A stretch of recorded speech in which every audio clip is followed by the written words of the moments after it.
what it is, son. International links, New York to London. Big schemes and love things, the all-day grind, chasing pipe dreams. Get that grind, yeah, you know what it is, son. International links, New York to London. Such a dangerous love affair. Knew she was connected to some strong-arm, shady type cats that make life hectic. However, made it suitable because she was that beautiful. On the inside and the outside. Hello, America, and welcome to Time of My Lifetime. And we're two friends here in DC, and we watch Lifetime movies and make fun of them, so you don't have to. My name is Rocky Jones, and this is my good friend Jordan W. Thank you. That's good. It's really good. Jules M could not be with us. Yes, usually we're three. We're the Three Musketeers, but today it's just the boys in the house. What? Oh, there you go. Yeah, bro.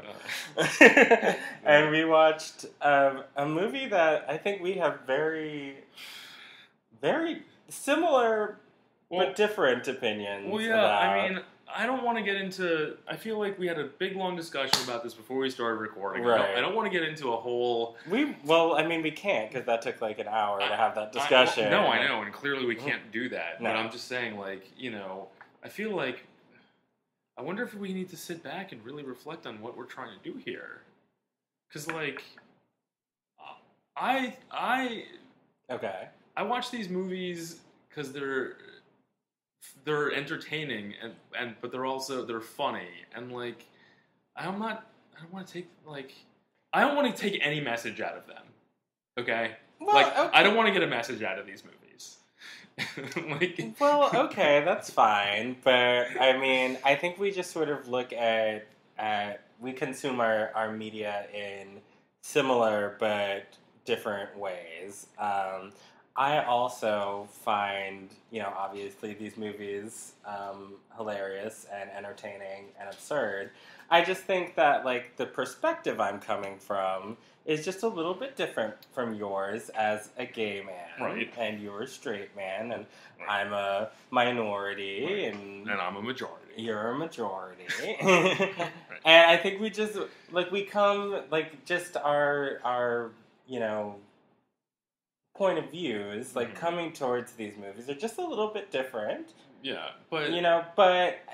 and there's nothing wrong with that. Right. It's just, that's... If we were two people who looked at the movie exactly the same way, this wouldn't be a very entertaining podcast. No, clearly.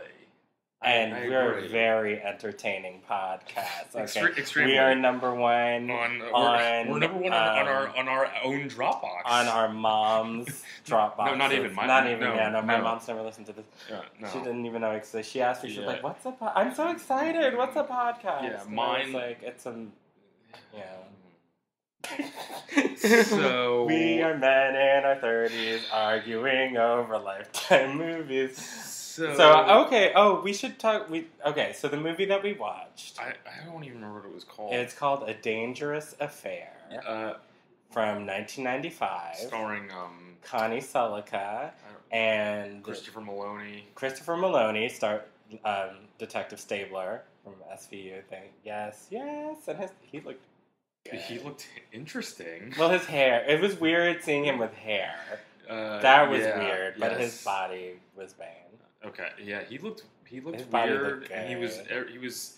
I don't like when I talk about like the way people are dressed in these movies. One, because it's all visual and you have to see it. But he wears a lot of floral prints. It's like Hawaiian, like they're sort of like Hawaiian shirts, but in like non-traditional colors. Yeah, I feel like someone dressed him like he had one that was like primary colored flowers on a black background, and I was like, oh, that's real 90s. He looked weird.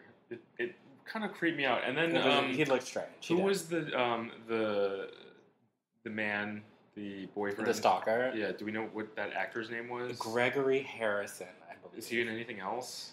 I'm sure. I could look it up real quick. Because we talked about this about 30 minutes through the movie. I decided that he looked like Dennis from 30 Rock. And I'm going to probably... I don't even know his name in the movie, so I can only think of him as Dennis. He just looked like... I really would prefer that you didn't... Okay. Well, I'm not saying that Well, hi listeners. So my boyfriend is named Dennis, and he, like the crazy stalker man, you just called him Dennis throughout the whole movie. Yeah. And it just brought up like weird associations for me. That's not the... Yeah, but this character is nothing like I know. Dennis we know. I know, but it's just weird. Yeah, well, it's just weird. It just sounds weird. Well, so there's the Dennis character. What's his real? Do we even know his real name? Oh, hold on. Yes, it was. Did you say the actor's name was George Harrison? Gregory Harrison. Gregory Harrison. Okay, that's like. According to IMDb, Gregory Harrison. He's born in Catalina Island, California. Okay. That makes sense because he's so suave and classy. So he's not. He knows how to play. So he wasn't in the Beatles. No. Okay. No, and he was not related to the person. Not related to George Harrison. No. Gregory Harrison. No. Totally different person. He's currently on a network television series. Good for him. Called Reckless on CBS. Never heard of it. I have no idea what it is. Is he related? Is he related to the actor that plays Dennis from 30 Rock? Who was also in the... I don't think so. It doesn't say. What's the insurance commercials he's in? Oh my god, he's been on a lot of stuff. Who, George Harrison? Gregory Harrison. He was in the Beatles. No, he's made a lot of things. He's been working for a long time. Abbey Road. I can't with you. Yellow Submarine. I can't with you when you're like this. Oh, Robert Kerner or something. Oh, in the movie. Mm-hmm. Robert. Anyway, so this movie concerns Connie Sellecca. She plays a high-powered career woman. She's the head of the Office of Financial Services for the mayor of Los Angeles. It's pretty big time. She's very big time. She's got a sporty little car. She walks into that boardroom. She has no problem like getting all those men into line. And yeah, maybe she's a bit of a ball buster, but deep down inside, she just wants to. She's been dating unsuitable men. Yeah. Like no one who holds her interest. She's 30-something years old, so I guess it's time for her to settle down. Let's be real. According to her and Martha. Let's be real. No, she was. No. She was. I'm 30-something. She was not 30. Girl, she was not 30-something. Girl. Nor was her. Maybe you're 39 for like the fourth year in a row. Nor was her. What was her friend's name? Martha. Also not 30-something. No. Looked like Kira Kinney. Carrie Kinney? Carrie Kinney of the State fame. Yes. But was not. But was not. But was certainly not. And was much older than Carrie Kinney was. Oh, in 1995. Oh, yeah. Without question. And so, they're sitting in the cafeteria and like talking about these men and how they ain't shit and whatnot. And Connie Sellecca's like, like it would just be nice to she's like, I'm giving up on the whole thing. Like, it would be nice, but like, it doesn't exist, and there's no Prince Charming, like whatever. And like, Martha's like, my man just bought a new house. Come to my housewarming party. It'll be fun. So she shows up in her oversized white blazer and choker, and proceeds to. Like, Martha's like, oh my god, thank god you're here. It's such a sausage fest in here. It wasn't. It wasn't.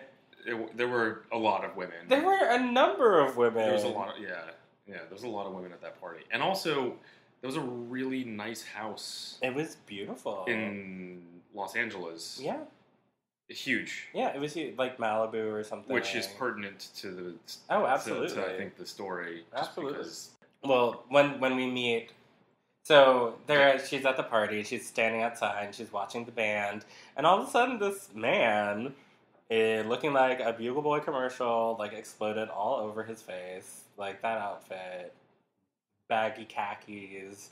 The collared shirt buttoned all the way up. I was into it. For 1995, that guy probably was like, that guy was style. I guess so. In 1995. I mean, he was handsome, I guess, but... He looked funny, though. Yeah, there was something wrong about him. Well, which obviously, because I expected when they first meet, he comes up to her, like, singing to her. Well, creepily. He was smooth. That wasn't smooth. There was a band playing. He was grooving. He was smooth. And then they have that, like, gross meet cute where he's like, I'm a psychic. And she's like... Yeah. What did... He asked for her like he asked for her number, and she's like, "Well, you're a psychic. I thought you already know it." Yeah, no, it was just weird. But anyway, he ends up being like very sort of suave and sweeping her off her feet, and they're like dancing and whatnot. And but it turns out we find out that he's the realtor that sold the house. Yes, that's his connection to the party. He sold what, even in 1995 would be a multi-million-dollar. That was a several $1,000,000 house in Los Angeles. It was a huge house. They had this gigantic party. Whoever moved in there had money. And you were saying during the movie, so a realtor's commission is only 3%? Yeah, 3%. I thought it was more than that. No, 3%. Oh. Buyer, sell. Each realtor, there's two. There's the buyer realtor and the seller realtor, and they each get 3%. Oh. Sometimes the buyer realtor is the seller realtor, and when that happens, there's a word for it. I can't remember what it is, but then they get 6%. Oh wow! So that's where you make your money. But if you sell let's say that house in the movie was $3 million. Right. Let's say it's a $3 million house. I'll take 3% of $3 million. That's still $90,000. 3%. 3% of $3 million? Yeah, that's $90,000. Yeah, no, I would love $90,000. Please. That's a great sale. I would. Can I have that right now? Yeah, that's a great sale. I'll sell your place. I wish you could sell my place for $4 million. Well, then you're hired. $3 million. It's a bargain. If you can sell my place for $3 million, you sir are hired. When can you start?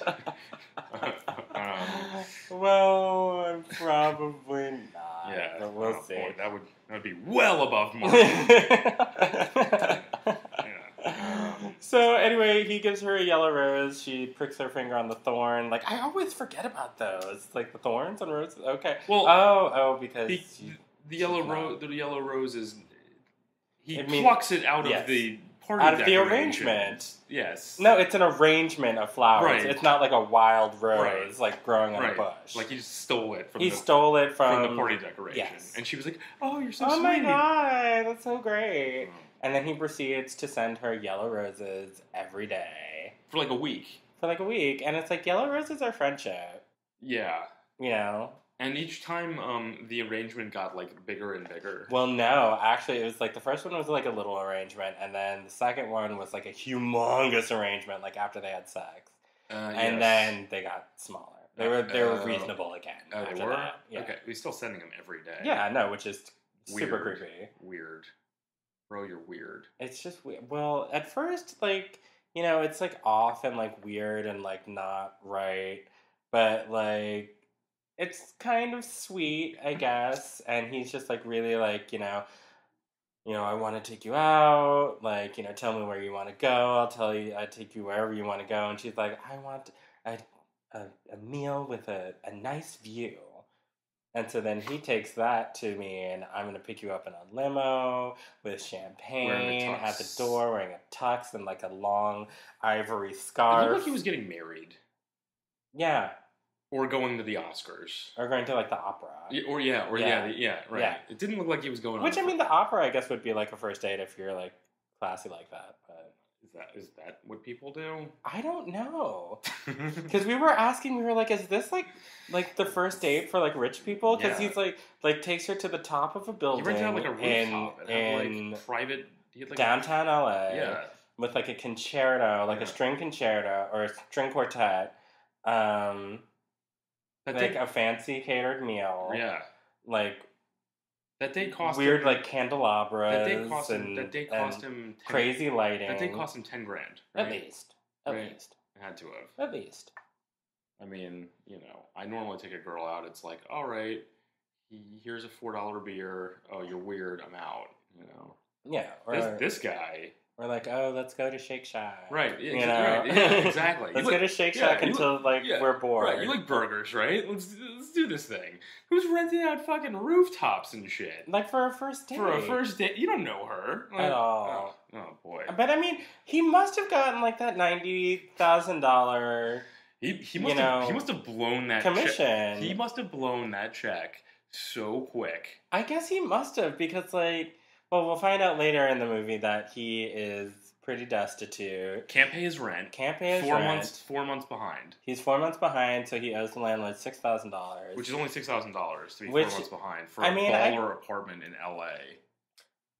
Is it? Well, yeah, I guess it is. We don't really get the full layout of it. I mean, it looks nice. Like his bedroom certainly looks nice, and he's got a very large bathroom and a view. And a view. No, that was his office. His office also has a view, but I guess he's working for. I mean, it's not his company. But, right. whatever. Anyway, but there's red flags all over. There's red flags all over the place. Like he's just a little bit like that. They have like a conversation like the first day, or no, when was it? I'm thinking of something that happened. Are you thinking of this? I think on the third date after they've slept together, where he's like, I love you. I was thinking Don't about you that. love me? And she's like, what? She's like, oh, I mean, I guess.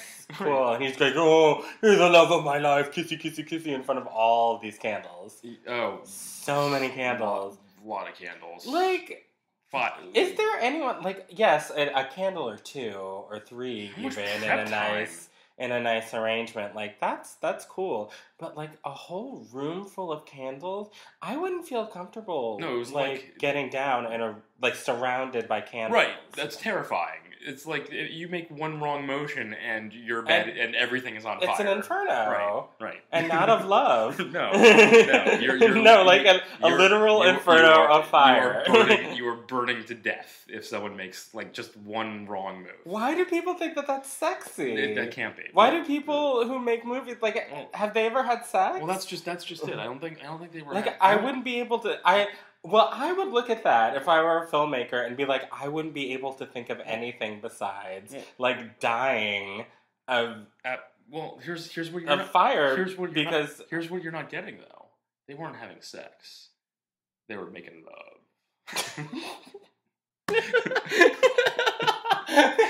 Okay, you're right. He must be very tender. A very tender lover. My candle collection is out of control. But all the candles you collect are the same color. True. Okay, all right. I'm no expert, but no, it's a very telegenic tableau you've created. This mise en scène, it's beautiful. No, the whole thing was a gigantic hazard. Just a gigantic hazard. Well, she does say like she and Martha are talking like after the second date because he drops her off and doesn't pressure her to go inside, isn't like a jerk at all. Yeah, no. But she's like, I'm going to remember this for the rest of my life. This is such a great date. And he's like, oh, well, that's great. Like, does that mean you'll have dinner with me tomorrow night? And she was like, oh, okay, how about you come over and I'll cook you dinner? And he's like, okay, see you tomorrow. Yeah. Not being gross, not being presumptuous, being a gentleman. And then it cuts to the next night. And then it's that other sort of movie cliche of like all their clothes, like on the floor in a line, leading to like his socks, her shoes, his pants, her slip, because it was 1995. Right. And then all of a sudden, like, kind of a risque shot for Lifetime. Well, that's why I said it. The movie, there was like a very small undertone of like silk stockings to it. Not a lot, just a taste. Just a taste of silk stockings. Like when she's getting ready for like when she's getting ready for the date. Lingers on her gams. Right, yes. When she's getting ready for like hers. I think that's the second date. And she's like wearing... No, that was the first date. Was it? Mm-hmm. Yeah, because she's wearing that very classy black dress with the big wrap. Yes. They were talking about... you were saying how her coworker said... Oh, yeah. So they're sitting there at work and they're, making coffee or whatever in the break room. And... she's like, I can't believe I did that. I can't believe I had sex with him. No. And she's like slut-shaming herself. Yeah. And she's like, I broke my rule. I broke my own rules. Like, I'm not supposed to have sex like on the first date. Second date. Like, but it was your second date. And she was like, I know, but still, because I guess maybe technically the second date hadn't started yet because they hadn't eaten dinner. I don't know what I don't know what her reasoning was. I don't know either. No, well, they probably didn't fuck like that, like on a full stomach. I don't know. With all those candles? Well, that was the third date. Oh, the second one. No, the second one. Yeah, candle night was the third date. Oh, yeah, the second one, that's right. That's what I'm saying. The second one, like, they, like, totally bone zoned. Yeah, the before, like, they ate. The third one's when they made love. Exactly. Yeah. But so then, like, Martha's, like, so weird. She's like, yeah, you slut. And it's not, like, funny. No. It's not, like, nobody laughs afterwards. Yeah, it was... You know, if you were like, Right. oh, I just had sex, you know, with someone I didn't know, I'd be like, oh, you slut. But it would be like, go, girl, yes, hello, get you some. No, there was no... But, like, no, there was none of that. No. It wasn't like, oh, you nasty whore. Yeah. It was like, you nasty fucking whore. Oh, no, she That's wasn't, disgusting. No, she wasn't mean about it. She was mean. They were still like, well, what's her name? Martha. I'm not going to remember that. She sucks. But the actress was credited as Martha in the opening credits. She was. Oh, did we talk about what happened before the beginning of the movie? When she's in the hotel? Oh. Yeah, I think we mentioned it. I don't think that we did. It doesn't matter. Whenever she's in a cheesy motel and she's got It's all flashback. Yeah, so. it's fine. So this is all this happened 3 months before she's like sitting in this hotel with this gun in her hand. I don't think we mentioned that. But you know what? It doesn't even matter. It doesn't matter. It's fine. Just. It doesn't matter. It doesn't matter. Stupid movie. You enjoyed it. I did. It was funny. It was entertaining. Well, so then, so she's telling Martha. Martha says that she's a slut. I had another point about that. I don't know. I mean, there is a whole undertone of the movie that there's definitely an anti-woman undertone to the movie. Just a little. This is one of the most misogynist things I've ever seen in my entire life. It's like it's insane. You can't trust any woman's sort of eyewitness testimony or opinion or experience it's just a woman. You don't need to listen to her. Like we all know.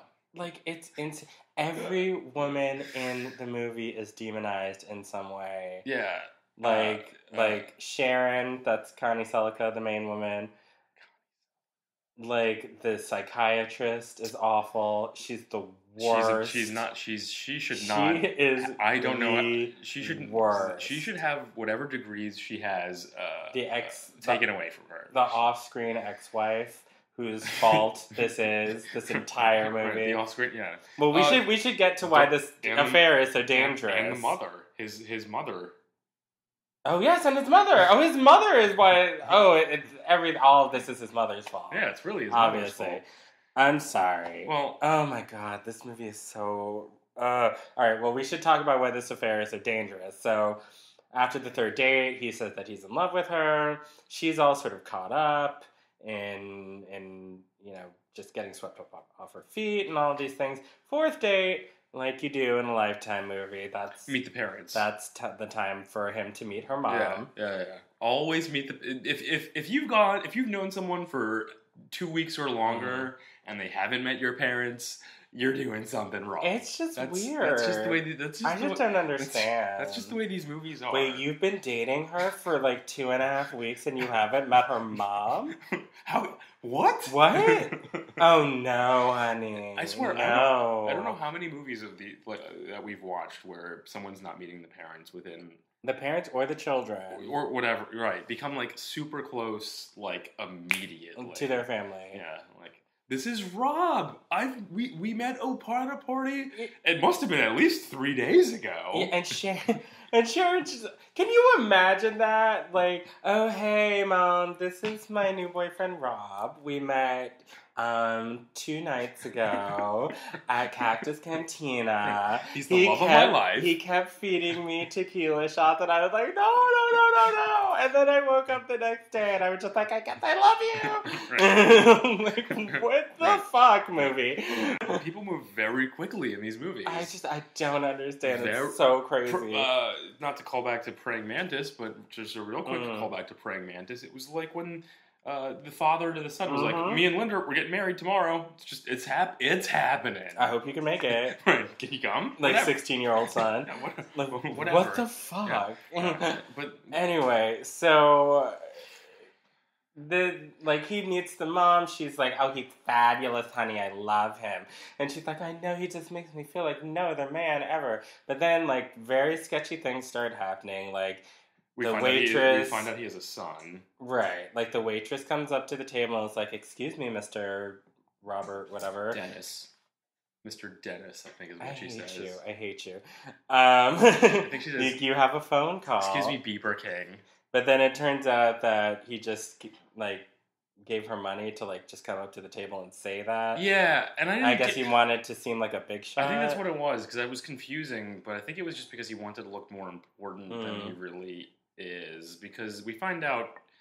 Then we find out that he's got these money problems, and he like drives. He's driving in like this shitty car that's like not his car. His car's a piece of shit. That he's not driving whenever he sees her. Yeah. And he goes up to the school, and there's this very sort of awkward looking 11-year-old or 12-year-old standing outside. His voice hadn't dropped, so he was... Yeah, so he was like 11, 10 or 11. He was like, "Hey, Dad, what are you doing here? Hey, Dad. You're not supposed to be here. Your mom says you're not supposed to come here." He's like, "Oh, I'm just trying to be your dad. Let's go get some ice cream." Yeah, he's like, "I don't think so." Well, can't you just tell your mom you went over to a friend's house? Like, no, Mom's going to be real mad. Which is such a weird thing for a father to say to his son. Yeah, well, so, I mean, we got flags all over this guy. Yeah, like all over the place. And then finally, the final straw is she's, you know, laying in his bed, wearing his shirt, just reading the newspaper, like the, you know, smart, erudite, you know, learned, worldly woman that she is. Which is why it's such a surprise that she doesn't see these red flags until now. Didn't see this coming. Well, you know, Rocky, when you're a 30-something-year-old woman, you know, you just gotta, whatever guy shows up, you gotta grab it. You know? Well, he was very good looking. He did have a very nice body. Wait, give him that. Are you talking about Christopher Meloni? No, I'm talking about him. Like that scene, like where when she's in the bed and he's coming out of the shower and he's just wearing a towel. I was like, I wouldn't. When she gets the message, the message that he hasn't paid rent in 4 months. He gets a message on the answering machine and she hears it because he's in the shower. And it's 1995. Yeah, and she doesn't want to pick up his phone. But then she's like, so Mr. Whatever called and said that you are 4 months behind in your rent? Like, what the fuck? He gets violently angry. Like, he, like, unplugs the answering machine and he's about to, like, hit her and he's like, "Don't get involved in my personal affairs!" And she's like, "What the fuck?" And that's when we have the first flashback. Is it? Yeah, that's when we have this first flashback to him as a child and his mother, who's like the first goth on Earth. Yeah, his mother is like, his mother looks like she just got back from like a Marilyn Manson concert. No, like an Evanescence concert. Come on.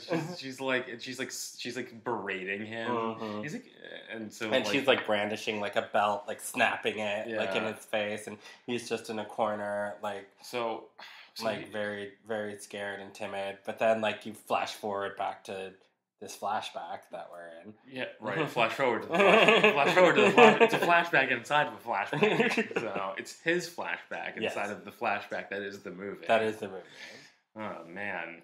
So then we flash back. Then we flash forward. And he's like, oh, baby, I'm so sorry. Like, you know, typical, you know, abuser, you know, nonsense. Like, I didn't mean it. I love you. And she's just like, no, what the fuck? You need to know. No, this is crazy. So I forget what he does. I think he just, like, sends her more flowers or whatever. Probably. And, like, sort of try to explain in a way, like, oh, like, you know, I haven't been selling very many houses lately, and, like, I had to loan my brother some money, and so I'm just not, like, in the financial place. Like, I didn't want to, like, disappoint you. Like, you know, I didn't want you to stress out about my money problems, and I just wanted to like show you a good time and how much you mean to me and like whatever. And she's just finally like, okay, that's cool. And then they go to Martha and her man's house, and they have a special table tennis deck. They're playing doubles. They're playing doubles ping pong. Is that a thing? They're playing doubles ping pong. Like doubles table tennis? It's like they like. I don't think it's an Olympic sport. I was going to ask. Like, do they have doubles table tennis? Is that a thing? I don't think so. Okay, that seems excessive. Yeah, I mean, a ping pong table is not that big. Exactly, it seems excessive. like one person is easily able to man the side of I it. will say this though: one person on a tennis court, that's a lot. That I can understand. That's a lot. Right, they're not on a tennis court though. They're and doubles tennis is fun. Sure. Because you each have your own. You each have section. a side. Yeah, you actually have to run. Exactly. That's a sport. Exactly. But they're playing doubles ping pong. What I don't understand is the specially built deck. Oh, because that table tennis, like the table fit perfectly in that space with like a couple of deck chairs. We know that Martha's boyfriend has a lot of money. He does. So when he got this house built, he went to the architect. He was like, "Look, I need this, I need that, I need this pool, I need to make sure that there's 4 shower heads in my shower, and also table tennis. Don't forget the special table tennis dugout overlooking the ocean. Right. Don't forget that. I'm a huge enthusiast. That must suck when the ball goes over. But I guess he just must have like a whole wall in the garage. When you got money like this guy, you don't got to worry about where your ping pong ball money is coming from. Right? You're doing okay. You're doing A-okay. Well, I'm not talking about the money. It's just like annoying. You have to go in the garage and get another can every 5 seconds. Well, when he told the architect to build the special ping pong table room, he probably there's like a ball dispenser. I didn't even think of that. I was probably going to say he probably has a special like alcove. I'm a better contractor than you. Just face it. But I mean, he probably has like a whole garage dedicated to ping pong balls. I guess he must. When you're that big an enthusiast, I mean, he must. That's the only thing that makes sense to me. Anyway, so then they start he grabs her and starts making out with her. It's really gross, inappropriate. But she's into it. Inappropriate. And then their friend, the rich guy, starts taking pictures of them. Well, he's joking. He's putting up the camera, and then Martha's like, I think that's illegal in 48 states. Martha's such a because she's such a screwball. She's such a killjoy. She's such a screwball. I bet that's illegal in 48 states, slut. Did you know she disappears from the entire movie shortly after that? She's gone from. Well, once Christopher Meloni is introduced, she's gone. Unnecessary. We haven't even gotten to Christopher Meloni getting introduced. All right, so then. He's she needs to get something out of his truck. She finds the picture we have to talk about, that his son drew him in the trunk of the car. We have to talk about this. That kid is he's 11. I think he's 10 or 11. I think he's 12 or 13. You think? Yeah, I think he's 12 or 13. I guess it was yeah. And she finds a drawing in the car that looks like it was made by a 5-year-old. And it's either he had that... It's in crayon. It says Daddy and Me. A 13-year-old boy did not Maybe he just had that in his car for 7 years. Maybe. He is crazy. I mean, he's a crazy person. He liked it so much, it was just in the trunk of his car for 8 years. 7 years. Well, anyway, that's very upsetting to her. She's like, you didn't tell me you had a son. I don't know who you are. All you do is lie. And you're just crazy, and leave me alone. And so he does not leave her alone, and is calling her at all hours of the night. Yeah, waiting outside her house. Door in the middle of the night. She gets set up and goes on she's kind of on a double date with Martha and her man and this rando guy. Poor man's Philip Seymour Hoffman. Which I don't know, because Martha knows that she's being stalked by him. He's sending flowers to the office. Right. He's calling her at work. He's she started seeing a very terrible psychiatrist. The worst. In order to receive the worst counsel I've ever, but we'll talk about her in a minute. Where is that woman's degree from? That's what I want to know. Upstairs, Tijuana. That woman's psychology degree is from the University of Phoenix. Not even the University of Southern New Hampshire. Lincoln Tech, but we don't have a psychology program. I made my own. I made my own program. Look, we printed the goddamn thing out, so it's official. There you go. Put it on your wall. Physiology? Physiology? What is physiology? We got to run this through spell check. All right. So he's stalking her and being awful and being crazy. Meanwhile, Martha is meeting with Detective Stabler, in her office, and it's weird because he has hair. And what's his name in this movie? Tommy, Bobby. I don't know. Doesn't matter. We'll just call him Christopher Meloni. I'm gonna call him Stabler. Okay, that's fine. So anyway, so she's talking to Stabler, and he is like, comes up to her, and he's like, I heard you have a little problem. Here's my card. I can help you out. And she's like, private investigator, you're trash. Get out of my office. I don't need you. Yeah. And he's like, all right, well, just, let me know just in case. And so eventually the stalking gets so bad that she's out on a date with this guy, and she's invited him inside for Rocky Road ice cream. Yep.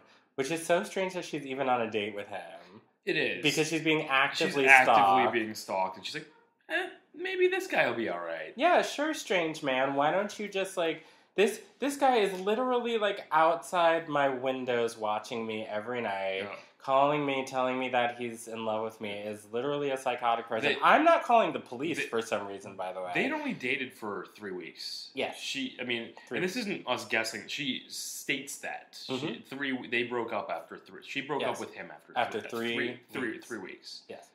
So, well, as we learned from the psychiatrist, he gets a little obsessed. He has a condition called obsessiveness. Yes, he does. And, when the obsessor, finds a target, there's nothing you can do. You can't do anything. There's nothing you can do. You have to accept it. You just have to accept it. You gotta accept it. And find a way to live with it. You gotta accept that you're being stalked and this guy's obsessed with you. That's just how it's gonna be now. And you know what? Eventually, it's gonna get violent. And you're probably not gonna survive. There's a good chance you're gonna die, but accept it. Because, soon this sort of undying love is going to turn into pain, and that's going to turn into, you really just need to, understand how he feels. Right.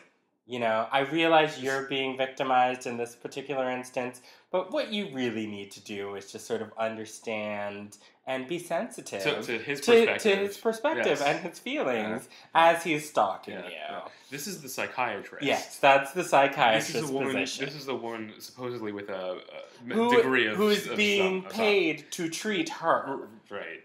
She's never met this man before. Doing a very bad job. She's never met this man before, never treated him in any capacity. She's amazing. And all she's just doing is just sort of pontificating on his condition, while Connie Sellecca is sitting there being like, this is affecting me negatively. Yeah, I might die. I might die, and I have feelings about that. And the psychiatrist is like, well, let's just examine what his motives might be. Right. Some more. Yeah. Yeah, that guy... Okay, so then Christopher Meloni does get involved. Yes, because she has to call him. She has to call the police because she's invited this man in for Rocky Road, and then all of a sudden, Dennis, for lack of a better name, the Beeper King, starts banging on the windows and saying, "But I love you, but I love you, but I love you, but I love you," and. Before, I just want to say that I wasn't blaming her for trying to move on with her life. I'm just saying that this is a potentially dangerous situation. Like an actively dangerous situation that she's bringing this stranger into. Right. Yeah, sure. I'm not saying that it's her fault. I'm just saying... You're talking the poor man's Philip Seymour Hoffman? Yes. Okay. Yes. Who, I don't know why, he doesn't really look like him. I'm just saying that it's unsafe. Yeah, no. It's unsafe. No, she should not be getting involved with people, really, until this kind of blows over. I mean, yes, girl, get on with your life, but call the police first, This is so she finally calls the police. It's an active shooter The police situation. are completely ineffective, What else is new? And I guess especially, this is the LAPD we're talking about. Right, in 1995. I don't know. This is 1995 LAPD. Their credibility is at an all-time low. I'm just saying. I'm just saying. If they were like this in real life, I would take Christopher Meloni and his sort of mullet over the LAPD any day. LAPD not doing themselves any favors. I would absolutely take Christopher Meloni and that mullet over, under any way he wants it. So Hi, Christopher Meloni. I really doubt he's I really I'm doubt. taken. Um, but so she calls the police and they suck and they're not helpful. So Maloney and starts then, he like becomes her bodyguard. Well, but he's introduced again into the movie. First of all, he's introduced being like just sort of sauntering into her office and being very sort of presumptuous and being like, "Here's my card, I can help you," but in a nice way. But like definitely sort of being like white knight here. Here's my card. Give me a call anytime. And then the second time, he sneaks into her house. Well, that's because we find out later why he does it, but it's still very strange. Well, in a movie about stalking. I guess. I mean, he sneaks in because Martha called him. Martha called him, and he didn't want to he wanted to be smooth about it. Well, no, he wanted to listen to what the police were saying. Oh, was he eavesdropping? I thought he was just trying to... No, he was eavesdropping on their conversation. Oh, I thought he was just trying to be smooth. I'm not here I don't want to frighten you. No, he's not the smoothest. Oh, I don't know. Well, so he becomes her bodyguard, basically. Right, and she's like, I need help getting rid of this guy, and he's like, all right, I will help you. What you need to do is disappear completely. Yeah, also, it's kind of some lying, or lies he told logic, where it's you have to take the most outrageous step possible. Mm-hmm. The first step should be all right, the cops are here, maybe we can figure out a restraining order. Let's do that. Right. But yes. no. I would think step one is file a restraining. They launch straight into you have to disappear. I mean, it's not lies he told so much you got to change your name. You got to get a new social security number. But Wigs. So it's not quite there, but it's on the verge. Well, basically, he has her fake move out of her house. Exactly. And I don't quite understand, because she has a very high-profile job in the mayor's office, she can't, disappear completely. Right. So she's still going to, keep her position, but whenever somebody calls her office, they're going to be she got transferred out of state. For the mayor. She got transferred out of state. Because the mayor of Los Angeles he's got satellite offices in cities around the world. Yeah, he's in Tokyo. He's in Shanghai. Mayor Bradley's office, Kuala Lumpur. Right. He's got projects going on. I mean, the logic makes no sense. Yeah, no, it's just nonsense. And so, obviously, but she still does it. She still does it, and she and Christopher Meloni become very close. Well, he takes her shopping. Yeah. Well, he starts getting it in. I mean, I don't think it's until after they solve the case. No, I think they're friendly. No, No, they're banging. They're totally banging. Before the end of the movie, they're for sure banging. Well, before the end of the movie, but I think it takes a while. I think it's after the case is solved. I don't think so. You think she banged him in that nasty little apartment he put her in? Yes. Oh, I guess she was cooking for him. Yes. No, they're totally banging. And the way she was looking at him. Oh yeah. I mean, as we know, she's 30-something. She doesn't have time to be waiting around for guys. Got to catch them while they're around, And he was good looking. He's not bad. That full head of hair. Full head of hair. And I'm kind of glad he lost his hair. He looks better. I thought he looked weird. He looked weird. He looks so much better now. He was kind of creepy. Anyway, so he was creepy. There was a creepy, off vibe to him. So anyway, Well, anyway, so he starts stalking. He starts stalking the stalker. I wouldn't say he starts stalking him. But he does. He follows him around. He's a private eye. He's professionally stalking. Oh, we forgot about when he got fired. That's when he got the first flashback. Yes, and he trashes his boss's office. He gets fired. This is the stalker. He's not Christopher Meloni. He's a shitty real estate agent. Yes. I believe he only sold that one house. I guess. He sold that one house. He made $90,000. I guess. He blew the first $10,000 on that date. He's divorced, and we know his wife has taken half of his money, so she got 45. Mm-hmm. So that's $55,000 gone. Mm-hmm. So now he's only got $35,000 left. He's probably got. But that's still more than $6,000, you can pay your rent. He's probably. I mean, I'm I guessing. imagine he owes like a bunch of taxes. I'm guessing he's way in debt. Yeah. I'm guessing he's way in debt. I'm sure he's got a lien on. So it makes sense that if he only sold Something. that one house to his friend's probably like trying to like. He's probably do, not like, paying child support. I mean, hell no, he can't afford child support. I mean, like, well, his wages are probably being garnished. They have to be. But you can't garnish wages if you're not selling any houses. True, but that's probably why they took like a huge chunk of that $90,000. That's yeah, probably where that went. Yeah, that's true. Yeah, they probably got all of it. They probably got all of it. They probably got every fucking penny. So the date sent him back $10,000. So he's $10,000 in the hole. when we meet him, he's $10,000 at least, if not more. He's probably got college loans. Yeah. Bad situation. So this sends him over the top. This whole relationship. Right. I feel like. Did you feel like the movie? Like the filmmakers, whoever wrote and directed this I hate movie. when you use the word film or filmmaking or filmmaker when it relates to these. Whoever, the people behind making the movie. Lifetime. Yes, this Lifetime. I mean, we didn't take a look at the credits. I'm sure they're all men. But... Yeah. But... Like, do you think this is actually...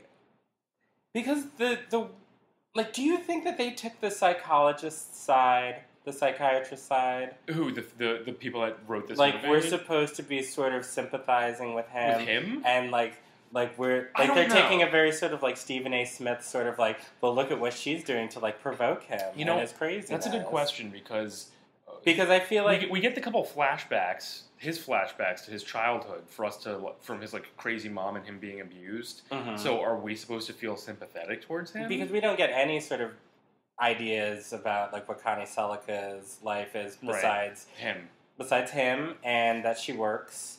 Right, she's a very high-powered, exciting job. But other than that, before she's involved with him, her whole life is her work. Right. Like, we don't get any sort of glimpse into like who she is, and what her background's like, or what her hobbies are, or like whatever. But, like, we sort of get, like, a little bit of background about him. We meet in depth, like, we have that one scene with her mother, but we meet his brother. Right. And...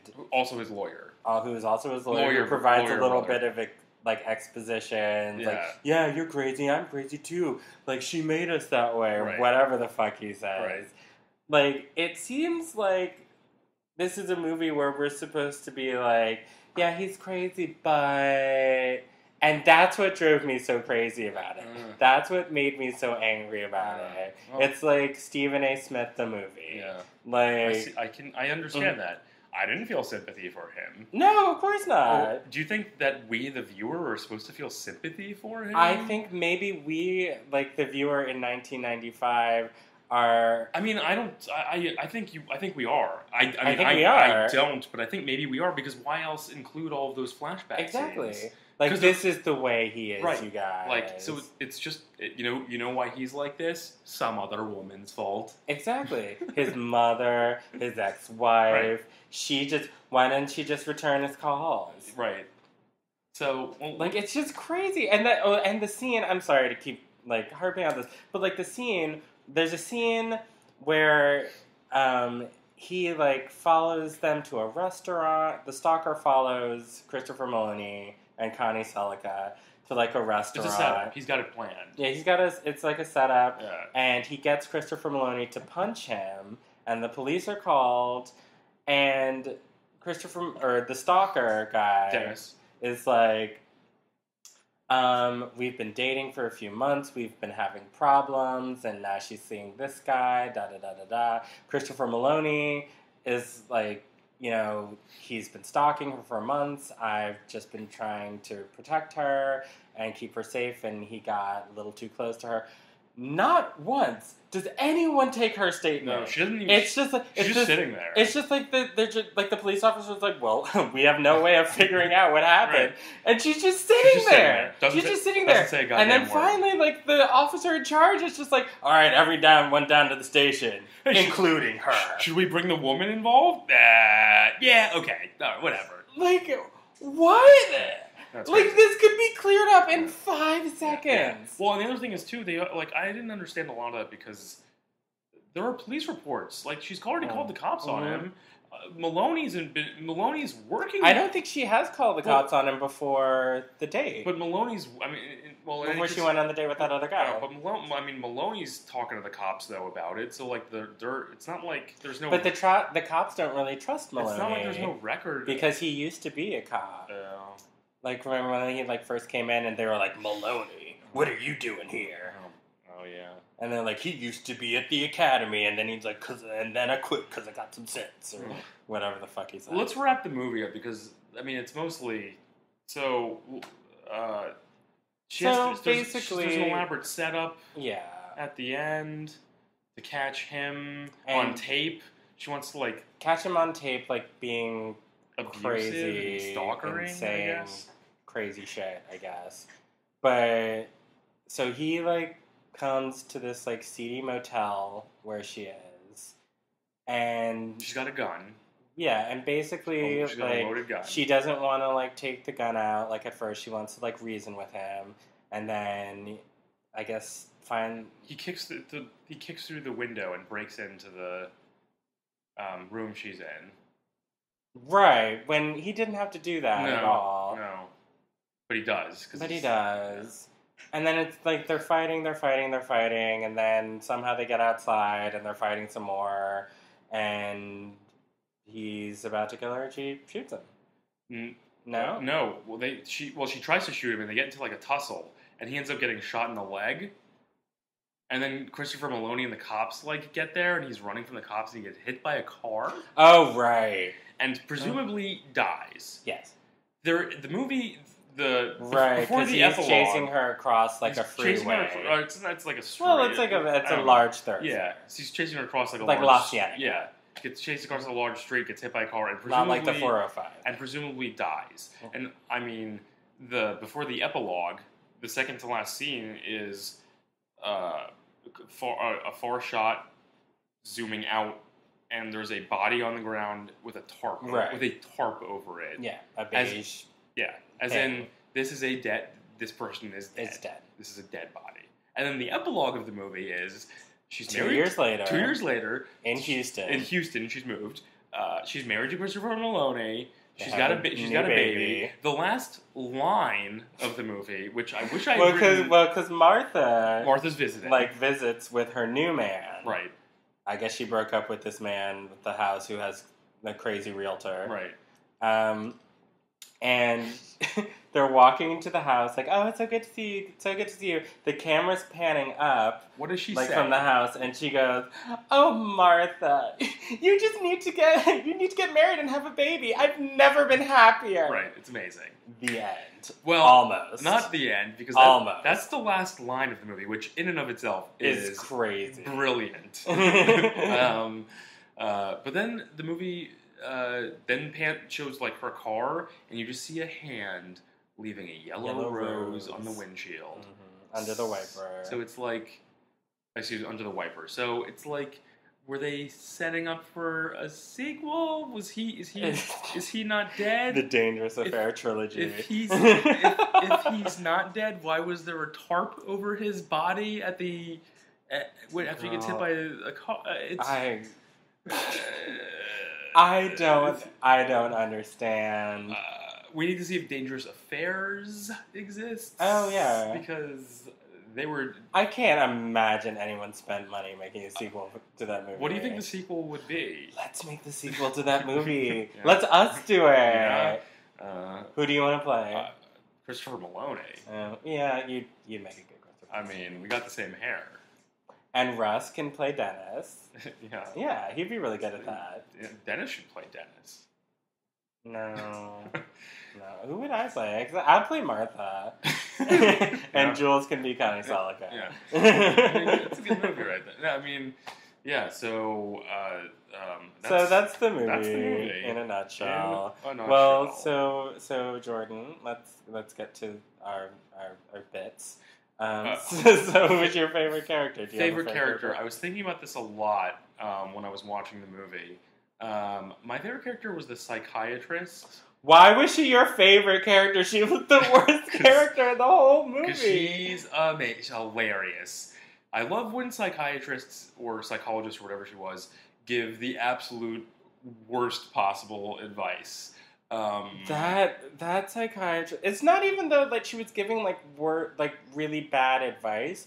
It's like she wasn't really giving advice at all. She was just sort of talking past Connie Sellecca the whole time, and mostly just sort of like imagining this man, and mostly just making excuses for his behavior. Yeah, but like this imaginary man that she's treating in her head. She was great. She has no idea. She has no idea what his actual pathology is. No idea. We know more about his background than she does. Yeah, they weren't in group therapy.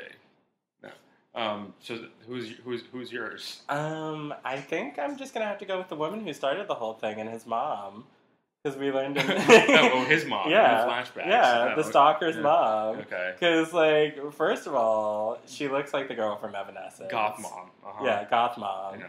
And I don't know, like I guess it turned like his whole fascination with belts. Because instead of like a gun in the last scene, he like goes after her with a belt. Right. Like he's gonna like spank her. Yeah. For being naughty and sort of like kill her. Yeah, that was. I mean, was he gonna try and choke her with the belt? I don't know. That was the whole thing too. It's like, we knew he was dangerous. Like he was obviously unstable, but like he never. His weapon of choice was a belt. I don't know, and that's because of Goth Mom, and not even like a studded belt, like a brown leather, just a leather, like. What do you think his dad was like? Bugle do you boy think belt. Do you think that was like the belt of like just the random guy? Some random trick of hers. Yeah, I don't think his dad was in the picture. No. But I'm saying, but where did she get this men's belt from? Because if you would think if it was like her belt, it would have like some studs or grommets or whatever on it. Maybe his dad left when he was really young. Or maybe it's just the belt of like some trick that she had that he just left. That's a question that gets answered in Dangerous Affairs. Oh. Let's write that script. I think can I play the belt? You can have a belt. Watchability, is that the other? It's a scale. I'm not trying to watch it again. No, I don't want to watch it again, but I enjoyed it. I thought it was watchable and fun. I mean, I watched the whole thing. It was fine. I just found myself getting angry in places, as you're wont to do. Well, that's not true. You can't take it so seriously. I'm not taking it seriously. Like it's not like that Shannon Doherty movie made me angry in any way, or Mother Knows Best made me angry, or even Praying Mantis made me angry. And those, of course, have lots of '90s misogyny in it. For some reason, this was just so insidious and overt and absurd that I couldn't take it. I just couldn't. I couldn't just be like, oh well, it was the times. Like it was just like even at any point in history, anybody would have watched that and been like, dude. You just gotta be able to laugh at stalking. That's all it comes down to. Very well. Well, is that the life lesson you're taking away from this movie? Yeah, I think so. Okay. All right, that's a good one. I guess we'll just end it there before we get suspended. That and for the love of God, stop bringing people to meet your parents on your... know somebody for more than a week. My boyfriend met my parents last weekend for the first time, and we've been dating for 2 years. Yeah. So maybe I'm the other side of the coin. I shouldn't be waiting so long. But that just is how it is. We don't need to get into specifics. But I'm just saying, there's something to be said for patience. I think there's somewhere in the middle. Well, we had a wonderful time. Everyone loved each other. I think but 3 dates might be a bit... 3 dates is a little premature. Bit soon. It's a bit premature. Just a bit soon. Just a tad. But yes, that's a good lesson for all you kids out there. Yeah. Anyway, but I think I'm done with this movie forever. Wrap this one up? I kind of don't even want to listen to this. We don't have to. I don't want to think about this movie again. But I will. because I love our show. And I think that about wraps this one up. All right. Well, next week we will be back with another fantastic movie. Hopefully, and Jules M. I hope Jules M is here. Will be joining us. That would be great.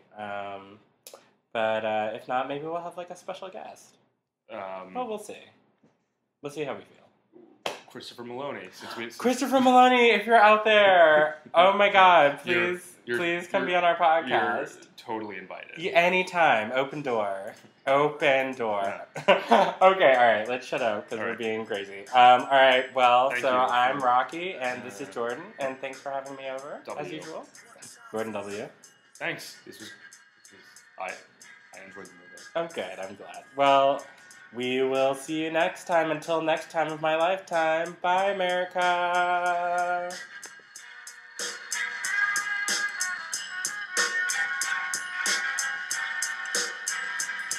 I was in London on the underground riding a tube. The iPod pumping love showed that Sade's new. Whether it was gray on a Friday noon.